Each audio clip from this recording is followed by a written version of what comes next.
Первый канал представляет.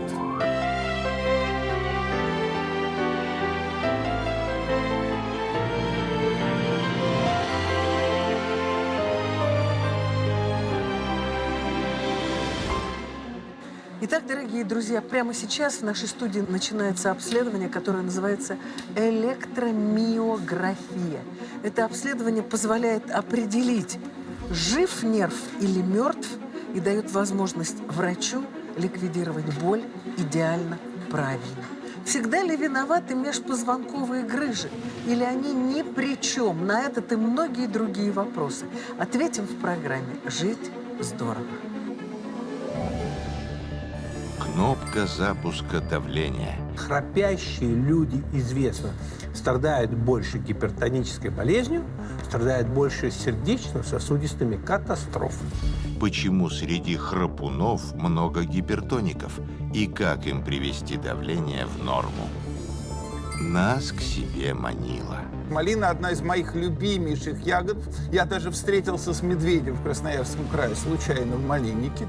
Это была незабываемая встреча. После этого я не хожу в Малиннике просто так. Удивительные тайны малинового варенья. Чужая родня. Имеет ли право свекровь называть свою внучку «моя кровиночка»? Ну, какая она ей кровиночка? Она ее не рожала, она даже не моя мать. Посмотрим на ситуацию с точки зрения генетики.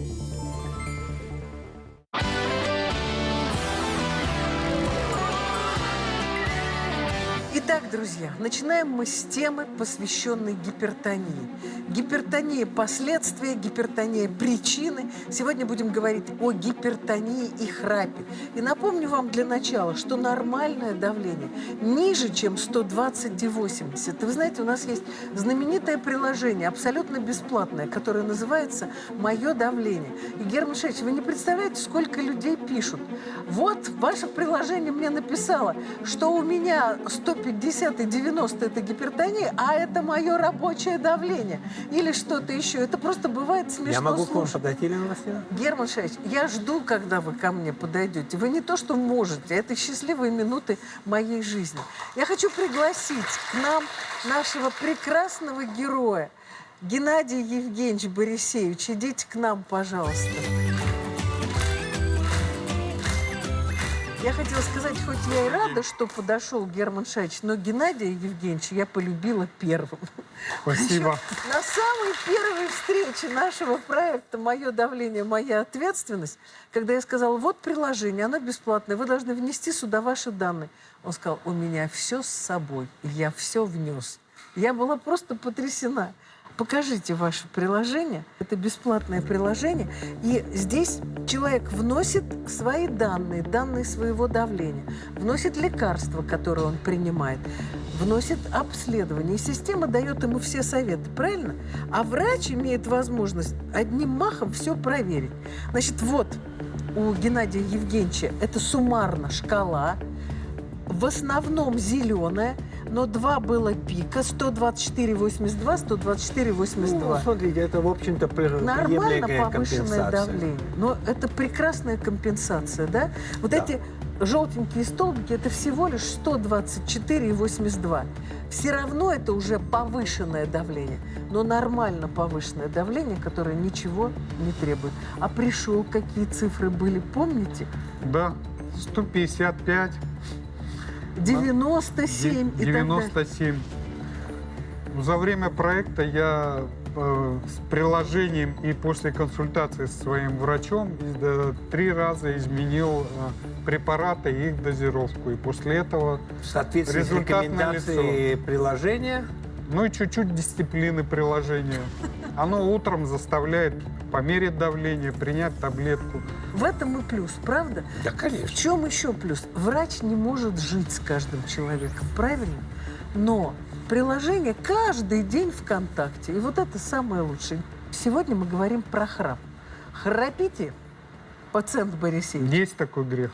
Есть такой грех. Пойдемте к нашему макету храпа. Мы храп не любим.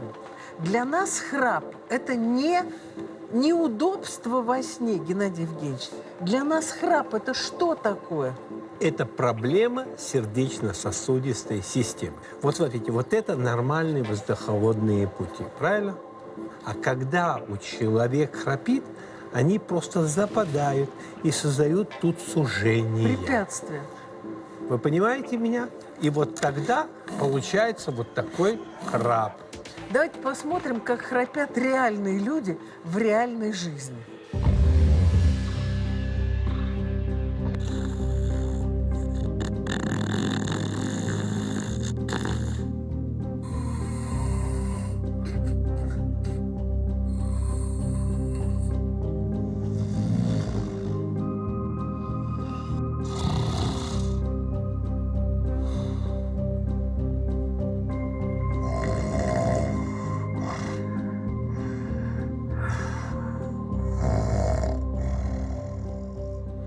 Теперь хочу подойти к экрану и после этих очаровательных, полных любви картинок храпящих мужчин хочу показать всю физиологию Как на это экране. построил компьютер? Вот это Смотрите, как- вот смотрите, человек это нормально дышит, видите? А вот это человек, у которого мягкие ткани западают и мешают потоку воздуха. А вот В этот этот язычок, момент который происходит западает. вибрация мягких тканей и ваш храп. Вы можете проснуться, но самое главное, когда у вас перекрыто дыхание, дыхание может остановиться. Кислорода остро начинает не хватать. Мозг думает, нехватка кислорода. И что он Надо делает? поднять давление, чтобы кислороду хватало, чтобы везде добить кровь. И начинает физически поднимать вам давление. Получается, что остановка дыхания во сне в результате храпа является причиной гипертонического криза и инсульта, который может случиться ночью или в предутренние часы. Вот почему мы храп не любим. Но вся проблема в том, что это не только происходит ночью. Вот это состояние запускают все системы организма, которые повышают артериальное давление. Это действует в течение всего дня, в течение суток. И поэтому храпящие люди, известно, страдают больше гипертонической болезнью, страдают больше сердечно-сосудистыми катастрофами. Что делать? Вот у нас мой любимый Геннадий Евгеньевич красавец, стройный, умница, интеллигент, храпит. Первое. Человек должен был обследован Во сне. во сне. Сейчас мы покажем вам, как проходит обследование во сне. Вы спите под контролем специальных приборов. Они смотрят частоту дыхания, они записывают электрокардиограмму, и они считают длительность остановок дыхания во сне. Это важнейшее обследование. Когда вы просыпаетесь, врачу все понятно, что с вами было и что с вами будет. Кроме того, пациент должен быть обследован отоларингологом, лор-врачом, чтобы он посмотрел, нет ли механических препятствий, которые требуют оперативное лечение. здесь. Может быть, нужно немножечко убрать мягких тканей, чтобы освободить. Просто отрезать. Понятно? И вы знаете, мы хотим Геннадию Евгеньевичу показать прибор, который необходим тем, кто храпит. Этот прибор называется СИПАП. Давайте мы его на вас наденем. Вот так вот мы его расстегнем. Ну, можно и так. Надевайте. Вот так. Надо его затянуть. Вот так. И теперь смотрите, когда он ляжет спать, то во время каждого вдоха этот прибор будет нагнетать воздух, чтобы преодолеть Это препятствие. препятствие. То есть на самом деле он создает так называемое положительное давление во время дыхания. Тем самым раздвигает вот эти мягкие ткани и дает свободный кровоток. Я снова вернусь к этому макету и вам покажу. Если пациент страдает от остановки дыхания во сне, у него есть вот такая ситуация. Мягкие ткани мешают. А когда он надевает аппарат во время сна, просвет остается открытым за счет этого положительного давления воздуха. Это синхронизировано с вашим дыханием. То есть только на вашем вдохе человек... И прибор додувает ему все. освобожу Геннадия Евгеньевича, он нам расскажет, что он почувствовал, Геннадий Евгеньевич. Что удалось почувствовать? Ну, после вдыхания получается, что добавляется как бы еще дыхание, воздух. И, То есть ходит под давлением как будто бы Да. туда. и раздувается, скорее всего,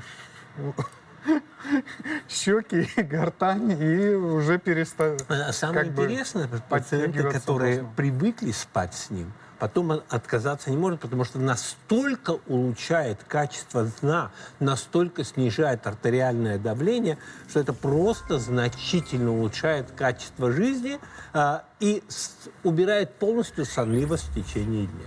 Понятно? А после него потом можно просто спать?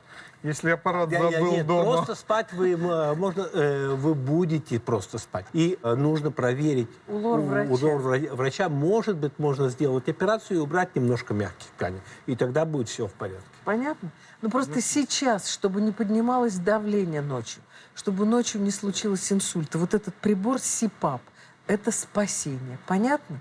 Геннадий Евгеньевич, вы настолько дисциплинированный, вы настолько образованный пациент, что я в ваших успехах не сомневаюсь. Спасибо вам огромное. Спасибо. Садитесь, пожалуйста. А мы, друзья, ненадолго прервемся, а потом продолжим. Нас к себе манила. Малина – одна из моих любимейших ягод. Я даже встретился с медведем в Красноярском крае случайно в Малиннике. Это была незабываемая встреча. После этого я не хожу в Малиннике просто так.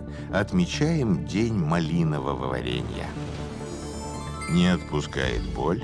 Приходите к нам. Сейчас я сплю, как убитая.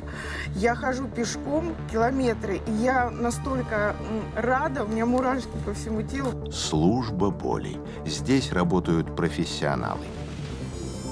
Чужая родня. Имеет ли право свекровь называть свою внучку «моя кровиночка»? Ну, какая она ей кровиночка? Она ее не рожала, она даже не моя мать. Посмотрим на ситуацию с точки зрения генетики.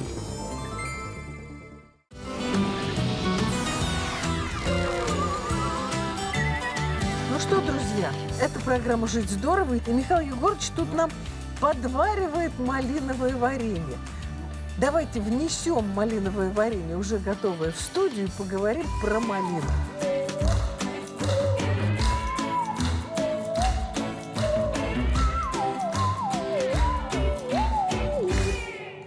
Так, итак, малиновое варенье. Кто начнет? Ну, надо сказать, что малиновое варенье на Руси варили всегда, и это было очень значимое событие. Сначала это лакомство было недоступно для всех, потому что варили варенье, используя мед и патоку. Это было дорого, и когда варили варенье, хозяйка усадьбы руководила этим процессом. То есть простые люди, Да. в принципе, не Да, могли под- это сделать. да. Сахар был дорог чрезвычайно. Потом с приходом свекловичного сахара, конечно, этот продукт подешевел, но тем не менее это был целый процесс. Ну и вообще... Давайте покажем, как малина растет. Хоть насытимся этой летней красотой. О, смотрите, смотрите. Ну, малина – это та ягода, которая чаще всего упоминается в рассказах, в сказках, в различных там былинах русских. То есть Перестаньте мешать, Не чтобы только, ягоды популярна. не только в русских, даже в греческой Мифологии. это было. Одна из дев, которую преследовал Зевс, она уколола руку, а куст малины, и капля крови ее стекла на ягоды и окрасила красным алым цветом. Оказывается, Вот таким какая-то вот вообще дева, которая не хотела отдаваться Зевсу. Зевсу, да. Ох ты, боже А на мой. самом деле, вот я бы сказал так, малина одна из моих любимейших ягод. Я даже встретился с медведем в Красноярском крае случайно в Малиннике. Это была незабываемая встреча. После этого я не хожу в Малиннике просто так. Но на самом деле, действительно, малина, которая садовая, она действительно значительно крупнее. Это прекрасная ягода, истинная на самом деле. Ну, подождите, значит, очень много известно про свежую малину. Поэтому давайте подойдем к макетам и расскажем несколько пунктов, что в свежей малине содержится. Как ни крути, изучается свежая ягода. Свежая ягода вообще прекрасна для здоровья. Ее исторически использовали в медицине. Почему? Да потому что это одна из немногих растений, где есть салицилаты. Помните такой препарат ацетилсалициловая кислота? Аспирин. Аспирин. Это препарат, который мы используем для снижения температуры. Вот посмотрите, когда у нас есть инфекция какая-то, эта инфекция развивается, то наши иммунные клетки борются с этой инфекцией, и сигнал такой проходит в головной мозг. Там у нас есть температурный центр, который поднимает температуру для того, чтобы мы победили инфекцию. Выделяются специальные вещества, называются пирогены. И вот малина имеет салицилаты, которые снижают вот такого рода вещества, их активность. Пирогены убиваются. У нас пьедестал почета. Значит, первое, что содержится в свежей малине, это салицилаты. У нас сегодня замороженная малина, свежая малина и малиновое варенье. Самое большое количество салицилатов где? Конечно же, в замороженной малине. Замороженная номер 1. На втором месте. На втором свежая малина. Свежая на третьем. Варенье. А варенье, в принципе, вообще почти ноль, потому что салицилаты не любят термическую обработку, как вы понимаете. Значит, еще раз. Номер 1 – замороженная малина. В ней 10 суточных норм салицилатов в 100 граммах. То есть это просто почти лечебная доза. Соответственно, 10 грамм замороженной малины достаточно, чтобы употребить нужное количество салицилатов для снижения, ну не для снижения, хотя бы для нормализации состояния. На втором месте малина свежая. Сколько там Примерно салицилатов? там 30% от суточной дозы. 30% от суточной нормы. А в малиновом варенье вообще ничего там не остается. практически Понятно? ничего нет. Следующее, что еще есть в малине, Михаил Егорович? Мы должны сказать, что в 100 граммах малинового варенья содержится 33 грамма сахара. А сахар – это зло, и при чрезмерном употреблении сахара развивается диабет 2 типа. Вот эта сетчатка, она покрыта сосудами. И при диабете разрушаются наши сосуды, особенно малого калибра, и сетчатка приобретает вот такой вид. Развивается диабетическая дистрофия сетчатки, и это является причиной потери зрения безвозвратно. Итак, витамин С есть в малине, правильно, Михаил Егорович? Да. Соответственно, он будет сохранять сосуды и делать наши сосуды эластичными и крепкими. Вопрос, где его много? Витамина С в замороженной малине больше, в 2 раза, Чем в чем свежей? в обычной, свежей. Так, Но при А варке... при варке он разрушается, и там ничего Целиком. не остается. Там то есть в малиновом варенье, каким бы вкусным оно нам ни казалось, витамина К С сожалению, да. нет в принципе. В принципе. Поэтому мы отмечаем День малинового варенья, с сожалением рассказывая вам, что в варенье только сахар. Да. Сахар, причем, если свежая малина имеет калорийность примерно 24 килокалорий В 100 в граммах. 100 граммах, то 100 граммов малинового варенья почти 300 килокалорий. 50 килокалорий. В 17 раз больше Так и что, калорий. сахар и все. Витамина С нет, салицилатов нет. Та польза, которая была в свежей и замороженной малине, отсутствует. Поэтому, если хотите сохранить малину, заморозьте ее. Больше ничего не надо делать. Наш повар Алексей Колбов внесет какую-нибудь ложку меда в нашу бочку дегтя. Смотрим. Так. Ну, я тоже принесу свою баночку. сюда Давайте поставим. Смотрите, мы понимаем, что термически обрабатывать нельзя, но что-то хочется сделать, в принципе, какой-то вариант варенья или джема. И мы можем ее пробить, замороженную. Это получится классный десерт, но его нужно сохранить. А когда мы замороженную пробиваем, выделяется сок. Вот есть рекомендация, тоже даже посоветую с вами, есть пектин, яблочный обычный. То есть мы Хорошо. насыпаем сюда пектин, пробиваем прям сухой пектин вместе с замороженной ягодой, и получается варенье, которое стабильно, которое стоит. Видите, то есть спокойно, прекрасно себя чувствует. Оно напоминает уже джем, который можно сохранять прекрасно. То есть ты ни грамма сахара не Абсолютно добавил? ни грамма сахара здесь нет. Просто берем сухой пектин, берем малину, если нам везет, что она сладкая, а в данном случае мне попалась прям сладкая, чувствуете? Там только косточки играются, и все. А я обожаю малину за косточку. И видите, это фактически варенье. Но на самом деле это свежий продукт. Вкуснотища. Притом вся польза осталась, Ну-ка. даже сконцентрировалась. И даже вкус яблоки, который я люблю. Леша, Абсолютно. ты превзошел самого себя. Можем. Нам же нужно было сделать варенье. Дай, пожалуйста, доктору Гальперину большую ложку. Пусть попробует. Значит, перетирается малина, добавляется пектин, смешивается с малиной, и больше ничего не делается. Как, Марк Яковлевич? Красота. Ему понравилось. Это все про еду. Нам пора говорить про медицину.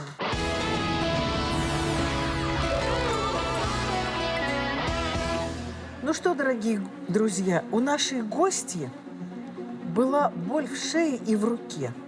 И мучилась она этой болью 10 лет. А еще были межпозвонковые грыжи.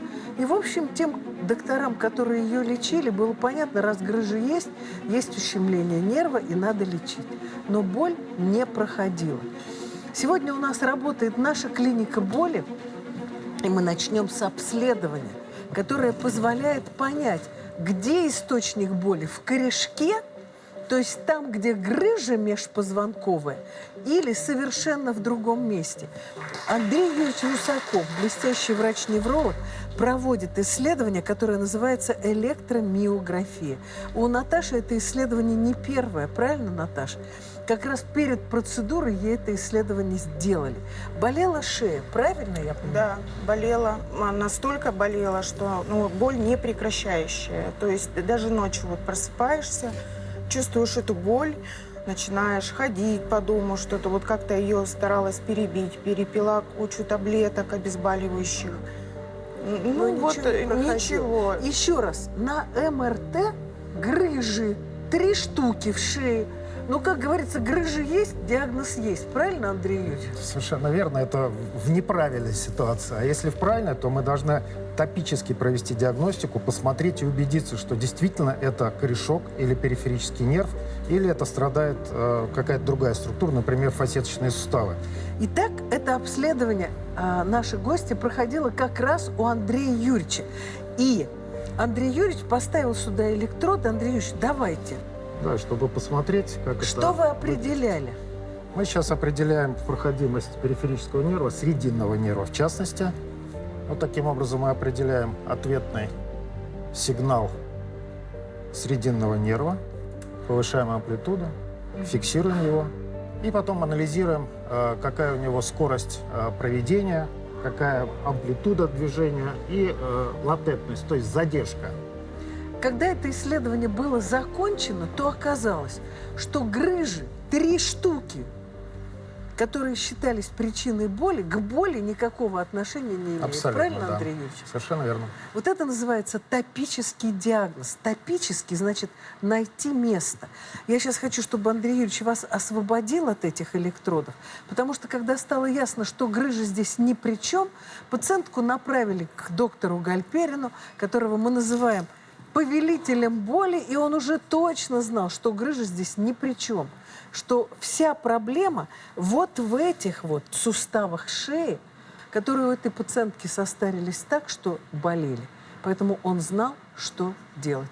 Давайте отправимся в клинику боли. Прошу вас, проходите, пожалуйста. Здравствуйте. Так, вот наша пациентка. Значит, болит у нее шея, болит и справа, и слева, но болит больше слева, я так понимаю. Отдает между лопатками и болит много-много лет. И боли, которые пытались лечить в грудном отделе, никакое лечение не помогало. Нет. Значит, мы сейчас ей сделаем блокаду и посмотрим, что после этого с ней произойдет. Интервенционное лечение боли. Так называется эта процедура. Строго под контролем рентгена. Врач вводит иглу к источнику боли. Вот сустав, вот сустав, вот сустав. И моя иголочка стоит там, где нерв вот так вот выходит и иннервирует сустав. Блокада, которую я делаю, она является не только лечебной, она еще является и диагностической, потому что именно за счет того, что... Дай мне как раз иголочку. За счет того, что мы блокируем нервы, которые нервируют суставы, именно это и покажет нам, если у нее боли пройдут, то тогда мы будем четко понимать, что болит у нее именно из этого места. Блестящее знание анатомии и профессионализм. Такими качествами должны обладать анестезиологи, которые лечат боль. Специалистов мало. Итак, источник боли найден, теперь вводится лекарство. В целом процедура короткая. Как сейчас шея по сравнению с тем, что зашла? Ну, вообще нету никакой скованности. И, А повернула голову налево? ну, абсолютно. А направо? спокойно. Так, а вот то, что я делал, вот так вот болит? Нет. Нет. Это я делал, это называется симптом Сперлинга. Я его проверял, когда мы делали осмотр в кабинете. Ну все, посмотрим, что будет через несколько дней. Спасибо большое, Пожалуйста. доктор. Я мечтала вас обнять. Спасибо. Я Спасибо. мечтала попасть к вам. Спасибо. Ну, посмотрим. Надеюсь, что я окажусь прав. Всего доброго. Спасибо огромное вам. Да. Доктор Гальперин у нас в студии сегодня. Марк Яковлевич, мы вас ждем. Он хромает, потому что еще 31 декабря сломал ногу. У нас есть такие люди, которые катаются на горных лыжах. Нет, я медленно летел. Ага. Сломал голеностоп, тяжелейший перелом. Долго не срастался, дальше не буду вам рассказывать. В общем, хромает, но работает. Смотрите, Марк Ильич, я стою рядом с Андреем Юрьевичем Русаковым, и мы счастливы, что он присоединился к нашей команде, и что теперь делается электромиография. Потому что мы всегда говорим, больным нужно МРТ. Этот принцип остается. Но в сложных случаях, когда надо разобраться доктору, без электромиографии просто не жить. Вы сказали, посмотрим, что будет дальше. Сколько времени прошло после процедуры? Прошло 5, по-моему, дней. Как самочувствие? Отличное. Я наслаждаюсь жизнью. Я познакомилась с вашим городом. Я была везде, где Откуда? только Она из можно. Иркутска. Я из города Бодайбо, Иркутской области. Давайте сюда подойдем. Смотрите, вот шейный отдел.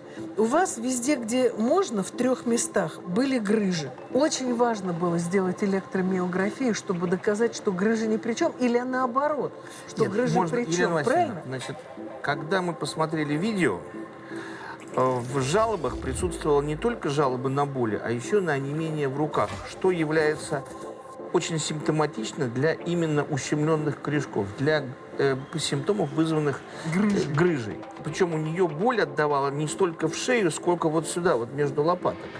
И лечили ее вот все эти 10 лет в основном. Все блокады были вот здесь, вот в этом отделе, в грудном отделе, потому что концентрация жалоб была в грудном Именно отделе. здесь, да? Да. И вот это вот навело меня на мысль, что, может быть, это не связано с межпозвонковыми грыжами, а именно с посадочными суставами, потому что и радиация боли, распространение боли и от шейных фасетов идет вот сюда, вот между. Я просто покажу, что такое фасеточные суставы. Вот эти щели, вот они. Вот они, вот эти щелочки между всеми позвонками, вот они. То есть у каждого позвонка 4 таких сустава.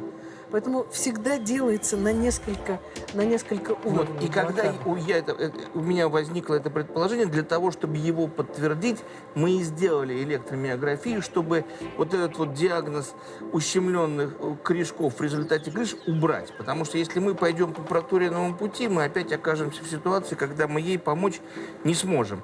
Мы сделали миографию, она подтвердила мою гипотезу о том, что это идет не от корешков.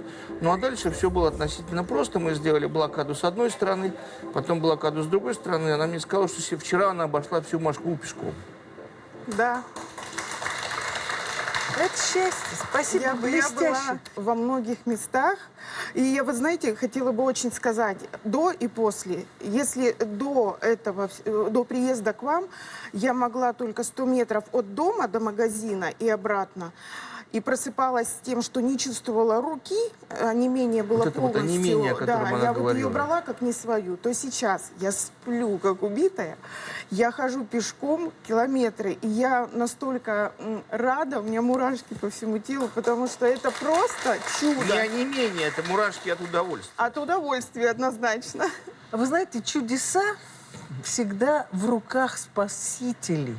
Во всяком случае, хорошо, что мы разобрались. Разобрались, нашли, молодцы. Я герои. же не сомневалась и просто И вот сюда еще один огромнейший. поцелуйчик, потому что Можно я вас не- ненадолго прервемся, Большое а потом спасибо. продолжим.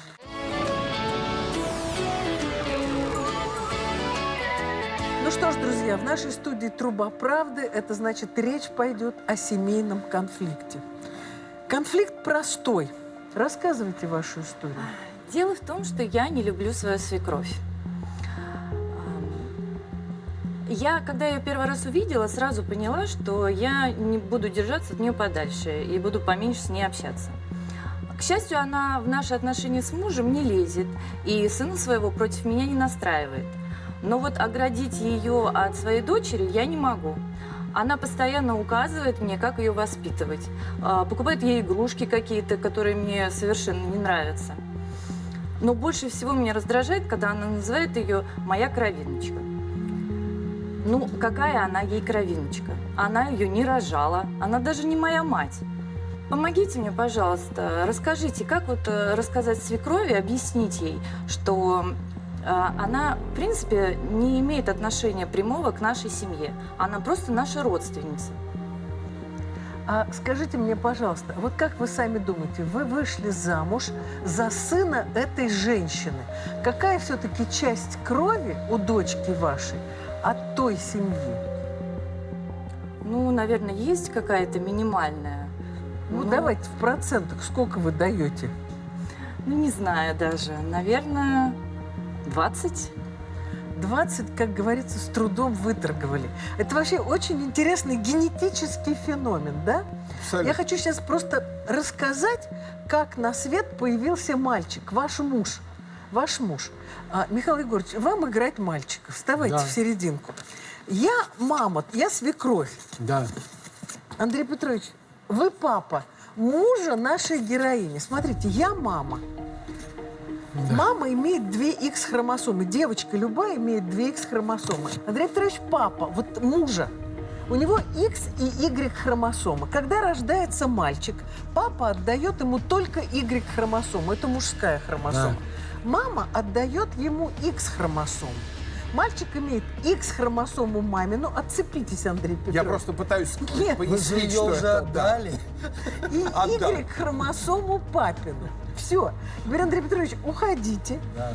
Теперь, Михаил Егорович, Да. теперь вот этот мальчик, у которого X-хромосома мамина, то есть половина мамина, он встречает девочку, нашу героиню. Вот она в нашей трубе правды. Они встречаются, и у них Девочка. рождается девочка. Идите сюда, Михаил Егорович. Значит, этой девочке нужно 2 X-хромосомы. Каждый родитель дает по половинке. Да. Мама, вот эта вот наша из трубы правды, дает свою X-хромосому. Давайте я И- побуду девочкой. Нет, Андрей Петрович, уйдите, не портите нам картину. Мама дает Да, X-хромосому. подождите, давайте. И мальчик вот, тоже. вот девочка. И мальчик тоже дает X-хромосому. Если он даст Y, будет мальчик.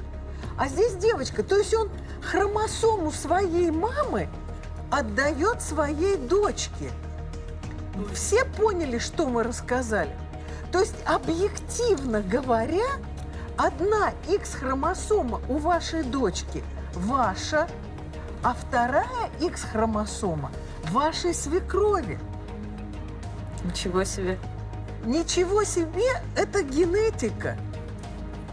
Был бы мальчик, не было бы X-хромосомы свекрови, был бы Y от папы.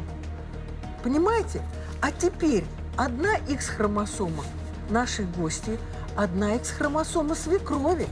И Так что хотим- кровинушка по полной Так что программе. кровинушка-то она вашей свекрови по полной программе. Она несет ее генетические признаки, как дочка сына свекрови, потому что X-хромосома у вашего мужа от мамы, Y от папы. А теперь X-хромосому он отдал своей дочке. Все. Поэтому это одна X-хромосома ваша, одна вашей свекрови. Вы не От представляете мужа сейчас что? выражение на лице. Кто бы мог подумать? Поэтому, внучка, бабушкина кровиночка по линии папы. Что? Спросила наша гостья, а от мужа-то что? От мужа у нее Бабушкина хромосома хромосома. его мамы. Свекровь отдала через сына свою хромосому дочке. Все. Теперь вы свекровь ненавидите. Ну, значит, вы ненавидите половину своей дочки. Вот в результате моих генетических рассказов у меня получился такой вариант. Вы согласны со мной, доктора, с медицинской точки зрения? Ну, с медицинской точки зрения мы понимаем, что именно генетически свекровь является очень близким генетическим родственником вашей дочери. И даже, я бы сказал, генетически и иммунологически она более совместима именно со своей бабушкой, чем с другими, может быть, членами семьи. Понятно? Почему важно знать об иммунологической совместимости? Это на всякий случай необходимо, потому что, может быть, к сожалению, придется пересаживать какие-то ткани, органы, или Ребенок пересадка может костного заболеть, мозга. понимаете? Что-либо может случиться, не дай бог, конечно, но знать, кто является из родственников генетически близким тебе человеком, стоит. Это тоже надо знать. Потому что можно сколько угодно ругаться со свекровью, но жизнь, она непростая штука. Все болеют. И дочка может заболеть. И свекровь может оказаться единственным подходящим донором. У них огромное генетическое родство. Понятно? Да, Есть понятно. еще болезни, которые надо тоже предвосхищать. Иногда есть генетические предрасположенности, которые, зная, как себя чувствует бабушка, вы можете тогда сказать, какие проблемы могут быть у вашей дочки. В общем, генетически внучка является кровинушкой своей бабушки, свекрови своей мамы. Да. Что делать? Как урезонить нашу девчонку в трубе правды, недовольную свекровью? Причем свекровь в отношения не лезет, жить не мешает. Вот внучку любит, гадина И такая. да? хорошо, что она ее любит. Если любите своего мужа, полюбите и свекровь. А если мужа вы очень любите люблю. свою дочку, А и дочку, да, полюбите кстати. и свекровь, потому что половинка от нее. Герман Шаич, ваш совет. Я считаю, что у нашей гости идеальная ситуация. Свекровь не вмешивается в ее жизнь. Она только любит свою внучку. Она вам не портит жизнь. Вы сама себе ее портите своими постоянными мыслями. Я ее не люблю, а она так любит мою дочку. Андрей Петрович, Я ваше считаю, резюме. что в принципе в данном случае это больше похоже на ревность мамы по отношению к тому, что кто-то другой любит дочку. Я считаю, что полюби дочку и посредством любви к дочке полюби всех родственников, включая свекровь, близкую вашей дочке человека. Все. Вы знаете, я свекровь для 2 жен моих сыновей. Во-первых, когда они женились, я себе сказала, это лучшие девочки на свете, я каждую из них люблю без памяти. Есть у них недостатки, нет у них недостатков, вообще не важно. Я их просто люблю. Это первое. Второе, я бабушка. Я не отвечаю за воспитание. Я не живу с ними, я не вижу их каждый день. Я отвечаю только за любовь.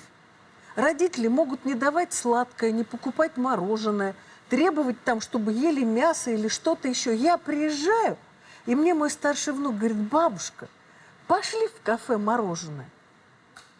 Ну, я говорю, пошли, конечно. Он говорит, а там еще булки рядом в кафе продают, давай купим. Я говорю, Игоречек, милый, давай. Мало того, мне тоже моя невестка... Я и сама Елена Васильевна, ну зачем вы эти булки покупаете? Незачем. Будь это мои дети, я бы не купила. Но это не мои дети, это мои внуки. Вот и все, ребят. Но это абсолютно бескорыстная любовь в чистом виде. За воспитание отвечают родители. Родители, воспитывайте. Мы не лезем, мы не мешаем, мы уважаем. Мы бываем нечасто, но мы любим наших внуков без памяти. Дайте мы им в редкие визиты мороженое купим, булку и какую-нибудь игрушку запрещенную. Дальше отнимите, запретите. Нас нет, мы не знаем. Но в эти короткие минуты общения мы счастливы бесконечно. Вот что я вам хочу сказать. Я обожаю своих девочек, невесток. Обожаю. Но внуков я обожаю до потери сознания. Какое решение вы приняли? Говорите. Ну, вы знаете, я, наверное, может быть, должна быть более благосклонна к своей свекрови. И не надо, наверное, так остро реагировать. Вы правы, она очень любит свою внучку, прям души в ней не чает. И к сыну своему тоже вот не лезет, не пристает вообще в наши Святая отношения, не женщина. лезет. На самом деле. Поэтому, наверное, мне надо пересмотреть свое отношение к свекрови. Нам с вами было хорошо. Пусть и вам будет жить здорово.